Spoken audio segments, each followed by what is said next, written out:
Hello all, good morning. February 15க்கான current affairs பார்க்கலாம். ரூபாய் 700 கோடி செலவில் அபுதாபியில் சுவாமி நாராயண் கோவில் பிரதமர் மோடி அவர்கள் இதை திறந்து வைத்தார் அப்படிங்கிறதா நியூஸ் நம்ம ஆல்ரெடி பார்த்துருந்தோம். 2 நாட்கள் சுற்றுப்பயணமாக ஐக்கிய அரபு அமீரகம் மோடி அவர்கள் சென்றுள்ளார்கள். அதில் ஒரு பகுதியாக அபுதாபியில் சுவாமி நாராயணன் கோவில், அதாவது அந்த இடத்துல முதல் ஹிந்து கோவிலை அதாவது ரொம்ப பெரிய ஹிந்து கோவிலை திறந்து வச்சுருக்காங்க அப்படின்னு சொல்லிட்டு, இது 27 ஏக்கர் பரப்பளவில் பிரம்மாண்டமாக அமைந்துள்ளது. இதை பற்றி நம்ம ஆல்ரெடி ஒரு தடவை ஒரு 2 நாளைக்கு முன்னாடி உள்ள கரண்ட் அஃபேர்ஸில் பார்த்துருந்தோம். எப்போ இதுக்கு கவர்மெண்ட், அதாவது அபுதாபி கவர்மெண்ட் நிலம் ஒதுக்குறாங்க அப்படிங்கிற மாதிரி. இது மொத்தம் 27 ஏக்கர் பரப்பளவில் அமைந்துள்ளது. இளம் சிவப்பு ராஜஸ்தான் மணற் கற்களும் வெள்ளை இத்தாலிய மார்பிள் கற்களும் கொண்டு இந்தியாவில் செதுக்கப்பட்டு பின் ஐக்கிய அபரகம் கொண்டு செல்லப்பட்ட கோவில்கள் பயன்படுத்தப்பட்டுள்ளன அப்படின்னு சொல்லியிருக்காங்க. இது எல்லாமே அபுதாபியோட பட்டத்து இளவரசர் நன்கொடையாக வழங்கிய அந்த இடத்துல தான் இதை கட்டியிருக்காங்க அப்படின்னு சொல்லியிருக்காங்க.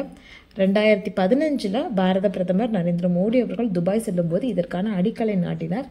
இப்போ அந்த கோவில் கட்டி முடிச்சிட்டாங்க அப்படின்னு சொல்லியிருக்காங்க.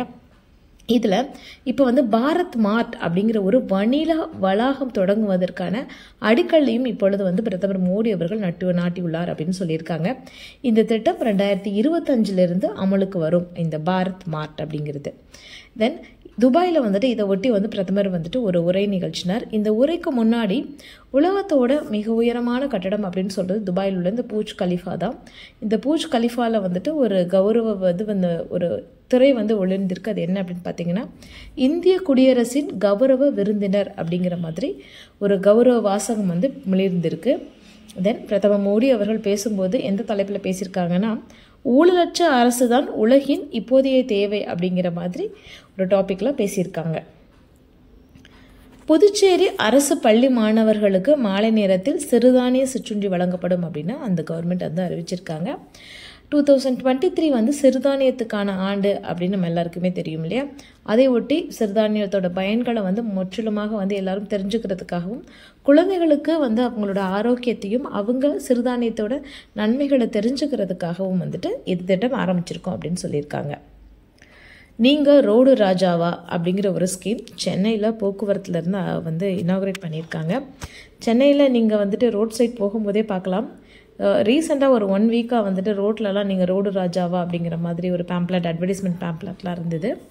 இது என்ன அப்படின்னா, ரோட்டில் யாராவது சிக்னலை கிராஸ் பண்ணாங்க, சிக்னலை ஒபே பண்ணலை, இல்லை ஒரு நார்மலாக போகிற இடத்துல ரிவர்ஸில் வந்தாங்க, அது தவறான திசையில் வந்தாங்க அப்படிங்கிற மாதிரி இருக்கும், இல்லை 1 வேலெலாம் வருவாங்க.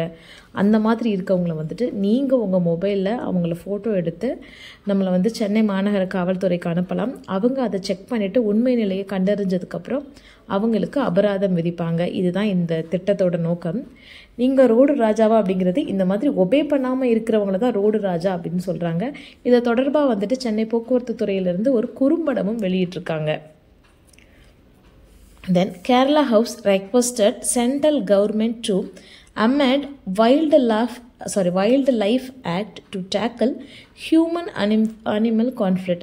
இந்த ஹியூமன் அனிமல் கான்ஃப்ளிக்ட்டுங்கிறது இப்போ ரொம்ப பெரிய பிரச்சனையாக இருக்குது. விலங்கு மற்றும் மனிதன் மோதல்ங்கிறதான்.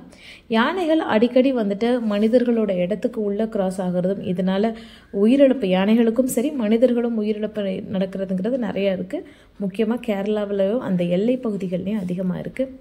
இப்போது நம்ம ஃபஸ்ட்டு பார்த்திங்கன்னா, யானைகள் இந்த தண்டவாளத்தை கிராஸ் பண்ணும்போது உயிரிழப்பாமல் இருக்கிறதுக்கு இந்த ஹனி பீ வளர்க்குற திட்டம் ஒன்று இருக்குது. இப்போ கூட நம்ம பார்த்துருந்தோம். ரீசெண்டாக ஒரு 4 நாளைக்கு முன்னாடி கரண்ட் அஃபேர்ஸில் கோயம்புத்தூரில் உள்ள அந்த மதுக்கரை வனச்சரகத்தில் யானைகள் இந்த மாதிரி கிராஸ் பண்ணும்போது தண்டவாளத்தில் சிக்கி இறந்து போகிறத தடுப்பதற்காக தேர்மல் இமேஜை வச்சு நைட்டும் பகலில் கேமரா மூலமாகவும் ஃபோட்டோ எடுத்து அதுக்கு ஏற்றாப்பில் சிக்னல் ரொம்ப பக்கத்தில் வந்துருச்சு அப்படின்னா signal red light, orange, green அந்த மாதிரியெல்லாம், எல்லோ, க்ரீன் கிடையாது எல்லோ, இந்த மாதிரி சிக்னல் சிஸ்டம் மூலமாக நாங்கள் யானைகளை காப்பாற்ற போகிறோன்னு சொல்லி கூட ஒரு கரண்ட் அஃபேர்ஸ் பார்த்துருந்தோம்.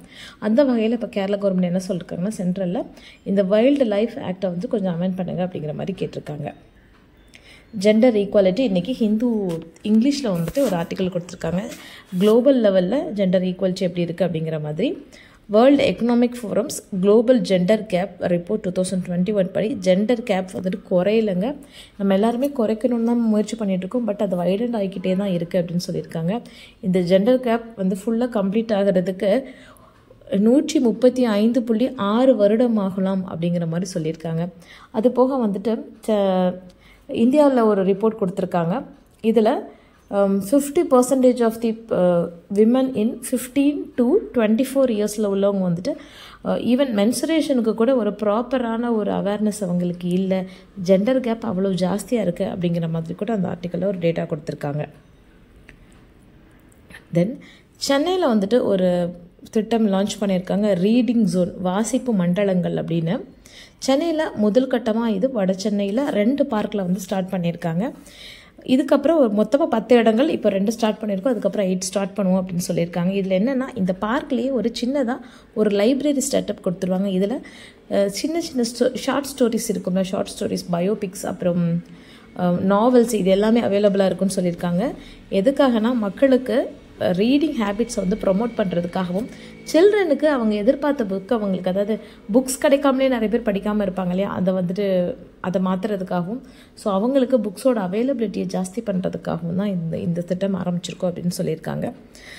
So northern region of Chennai, greater Chennai corporation இதை ஆரம்பிச்சிருக்காங்க. ஃபஸ்ட்டு ராயபுரம் ஜோனில் ஒரு 2 பார்க்கில் ஆரம்பிச்சிருக்காங்க. இந்த டைமிங் என்ன சொல்லியிருக்காங்கன்னா, இந்த ரீடிங் ஜோனுக்கு டைமிங் கொடுத்துருக்காங்க. Morning 8 to 12 PM, then evening 4 PM to 8 PM அப்படிங்கிற மாதிரி ரீடிங் ஜோனுக்கு வந்து டைமிங் கொடுத்துருக்காங்க. தென் மல்லிகாபுரம் செங்கம் நடுக்கற்கள், இதை பற்றி இன்றைக்கி ஒரு நியூஸ் வந்திருக்குங்க. இதை வந்து பாதுகாக்கப்பட்ட பட்டியலில் வந்து சேர்த்துருக்கோம் அப்படின்னு சொல்லியிருக்காங்க. மல்லிகாபுரம் திருவண்ணாமலையில் செங்கம் நடுக்கற்கள் அப்படின்னு இருக்குது. இது எல்லாமே ஒரே ஏரியா தான். திருவண்ணாமலையில் செங்கமில் Mallikapuram hero stones. Vediyappan temple கரெக்டாக தரல, ப்ரொனன்சியேஷன் கரெக்டாக இல்லைன்னு மன்னிச்சுக்கோங்க. இதில் வந்து 5 நடுக்கற்கள், 5 ஹீரோ ஸ்டோன்ஸை வந்து ஃபைன் பண்ணியிருக்காங்க. இதில் 3 வந்து பல்லவர் காலத்தை சேர்ந்தது அப்படின்னும், அதாவது மகேந்திரவர்மன் 1 அந்த காலகட்டத்தை சேர்ந்ததுன்னு அவரை பற்றி எழுதியிருக்காங்க. தென் மீதியெல்லாம் வந்து சோழர் காலத்தை சேர்ந்தது அப்படின்னு சொல்லியிருக்காங்க. இது போக இதில் வந்துட்டு டெரக்கோட்டா கிளேயில் செஞ்ச அந்த மாடு மற்றும் குதிரை உருவங்களான நிறைய பொம்மைகள் கிடச்சிருக்கு அப்படின்னு சொல்லியிருக்காங்க. தென் இது போக இன்றைக்கி கரண்ட் அஃபேர்ஸில் பேப்பரில் என்னெல்லாம் இருக்குது அப்படின்னு பார்த்தீங்கன்னா, கோயம்பேடு சந்தையில் உள்ள அந்த சுற்றுச்சூழலை மேம்படுத்துவதற்கு திடக்கழிவு மேலாண்மையை வந்து அறிமுகப்படுத்த போகிறோம் அப்படின்னு சொல்லியிருக்காங்க. லாஸ்ட் டைம் பார்த்தீங்கன்னா இந்த திடக்கழிவு மேலாண்மை இதெல்லாம் லைட்டாக அப்படி பார்த்துட்டு போயிடும்ல, பட் இந்த கீவேர்டை வச்சே வந்துட்டு இப்போ முடிஞ்ச Group 1 மெயின்ஸில் கூட கேள்வி கேட்டிருந்தாங்க. இன்சிடரேஷன்னா என்னென்னு கேள்வி கேட்டிருந்தாங்கன்னு நினைக்கிறேன். இப்போ நம்ம திடக்கழிவு மேலாண்மையை பற்றி பார்த்துருந்தோன்னா இன்சிடரேஷனை என்னென்னு பார்த்துருக்கோம். ஸோ நம்ம எழுதுறதுக்கான வாய்ப்பு இருக்குது. தென் அது போக இப்பொழுது தமிழகத்தில் சட்டமன்றம் நடைபெற்றுருக்கு அப்படின்னு எல்லாருக்குமே தெரியும். அதில் மத்திய அரசுக்கான தீர்மானங்கள் 2க்கு வந்து எதிர் தீர்மானங்கள் கொண்டு வந்திருக்காங்க. என்னெல்லாம் அப்படின்னா, ஒரே நாடு ஒரே தேர்தல், இந்த திட்டத்திற்கான ஒரு தனி எதிர் தீர்மானம் கொண்டு வந்திருக்காங்க. தென் தொகுதி மறுசீரமைப்பு, டீலிமிட்டேஷன்ஸ் இருக்குது சொல்கிறோம் இல்லையா, மக்கள் தொகைக்கு ஏற்றவாறு அந்த தொகுதியை வந்து மாற்ற போகிறோம். ஸோ மக்களவையிலும் சரி மாநிலங்களிலும் சரி நம்மளோட எண்ணிக்கைகள் மாறும் அப்படின்னு சொல்கிறோம் இல்லையா, அது 2க்கும் எதிராக வந்துட்டு 2 தனி தீர்மானங்கள் வந்து கொண்டு வந்திருக்காங்க அப்படிங்கிற மாதிரி சொல்லியிருக்காங்க. இன்றைக்கி உள்ளதாக கரெக்டாக ஃபஸ்ட் மீது நாளைக்கு பார்க்கலாம். தேங்க்யூ.